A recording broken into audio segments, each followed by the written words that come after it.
Dumadayo pa kami, nandito lang pala sa kabilang kanto namin. Ang sikat na 199 Unli Buffet dito sa Dahlia Avenue. Fairview QC, kilala siya bilang famous gotohan. Ngayon ay Christy Gotohan na. Actually, lagi kami kumakain dito ng lugaw kapag bet namin maglugaw. Pero ngayon lang namin nalaman na meron pala silang only lunch at breakfast kapag Friday to Sunday. So, 149 yung only breakfast nila, pero yung lunch ay 199 from 11 a.m. to 3 p.m. At ganito kadami yung mga putahe. Tirang pagkain ng breakfast ay sinasama nila sa lunch. So, mas madaming pagpipilian pag lunch na. So, Filipino food, lutong bahay. So, wag kayo mag-expect na may lechon at roast beef dito Okay na din, actually sulit na nga siya kasi imbis na mag-fast food ka or kapag tamad ka magluto, at least dito may ulam ka ng maraming pagpipilian at may dessert pa. May 1 cup of free drinks pala, pero pag gusto mo only drinks, may extra bayad na. So ayan, magsawa kayo sa dami ng pagkain dito. Yung masarap na ulam for us is yung tinuguan at adobo dahil sobrang lambot.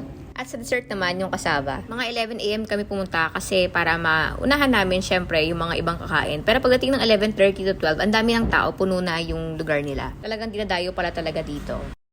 So tinanong ko tong pamangkin kong maselan kung anong nagustuhan niya. Chicken, masarap. Buong family naman ay nag-enjoy lalo na't hindi namin kailangan magluto ngayon at hindi rin kami maghuhugas ng pinagkainan for today's video. Sarap.